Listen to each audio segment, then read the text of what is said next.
Hey guys, it's Flip, and today I'm going to do a review on this tool called a DiscCULTIVATor made by Corona Tools.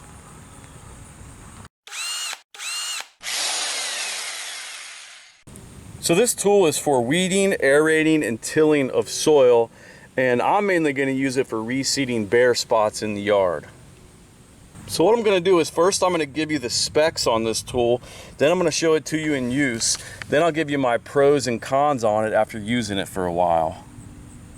So to start off, it's got this comfort gel grip, which is pretty nice.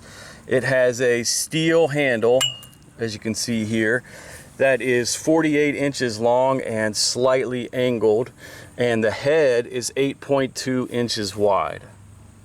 It's got a foot plate with traction grooves on it in case you need to step on it to put some weight on it, and it has 3 rotating tines which are 2 inches long each. The total weight of the tool is 4.2 pounds.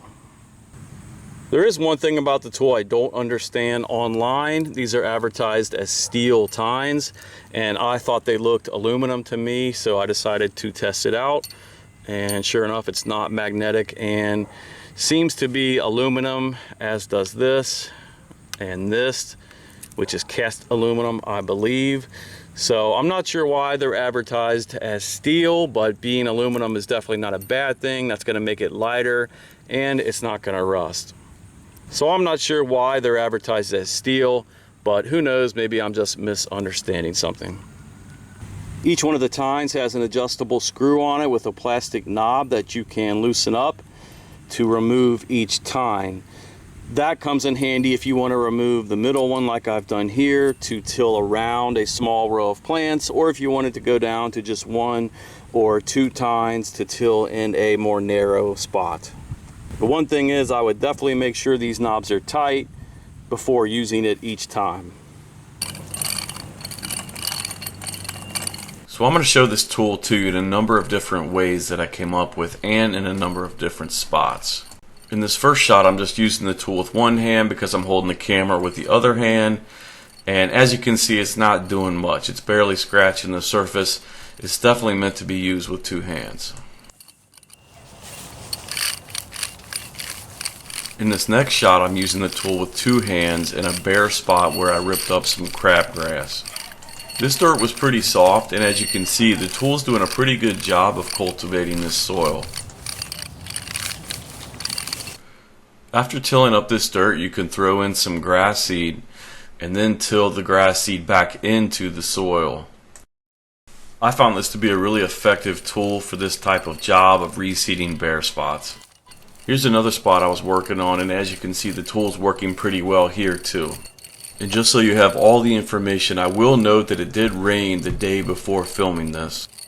That's one thing I definitely observed with this tool, is that it is more effective when the ground is a little bit wet. So if it hasn't rained in a while, I would definitely water the ground you're going to be tilling the night before.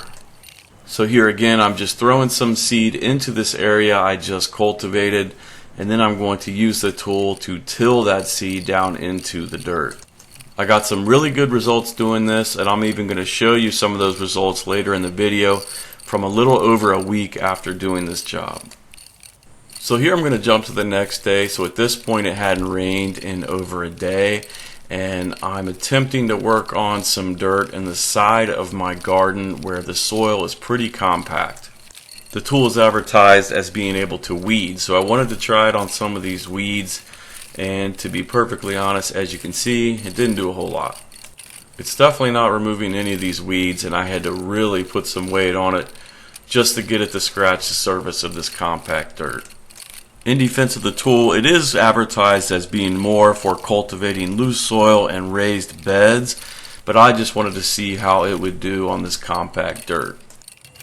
I bought this tool for reseeding bare spots in my yard. If you planned on trying to till a big garden with this, you would be in for a long day. Now what I'm doing here is I actually decided to try it upside down just to see how it would work, and it actually seems to dig a little bit deeper. It's almost hard to push through the ground like this, and the handle is bent down, so you have to bend over a little farther to use it. And here I am using the tool in that same way on a bare spot in my yard. It does seem to work pretty well like this, but having said that, I don't know if it's meant to be used like this, so do this at your own risk. I do not know if this could possibly break the tool or make it not last as long. I just wanted to try it and it seemed to work pretty good.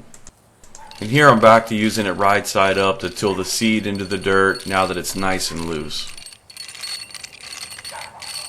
And here's just one more shot of me using it upside down. Again, I don't know if this could possibly break the tool, but it does work pretty well. Another trick I tried was to add a little weight to the tool to see if I could make it work a little easier. So basically what I did is I just wrapped a rag around the bottom of the handle by the foot plate and then put a piece of duct tape around it to keep it in place. And then I slid a 10-pound weight down over the handle. The rag is just to keep the plate from banging into the foot plate and to keep it from getting all banged up.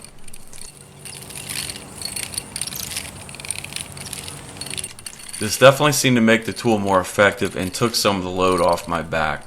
Right here you can even see that I'm actually using the tool with just one hand and it's still working. Having said that, if you want to try this at home, you do it at your own risk because I can't guarantee that this won't bend or break one of the tines. The tool isn't really designed to support this extra weight, so I have no idea if this could damage it in the long run, but it does seem to lighten the load on my back when doing it this way. I also got the rag caught up in the tines once or twice, which ripped a hole in it, so don't use a rag you care about if you try this.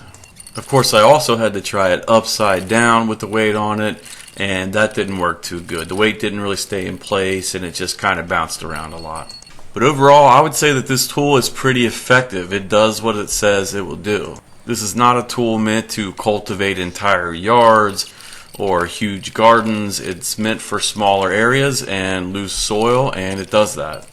One tip is that it definitely works better when the ground is a little bit wet, so maybe the day after it rains, or you could water the yard a little bit first. Then I figured just for fun I'd show you a little update on the project, and this is just about a week after planting this seed and using this tool to till it in. And I've already got some little baby grass growing in, so I would say the tool did what I purchased it to do.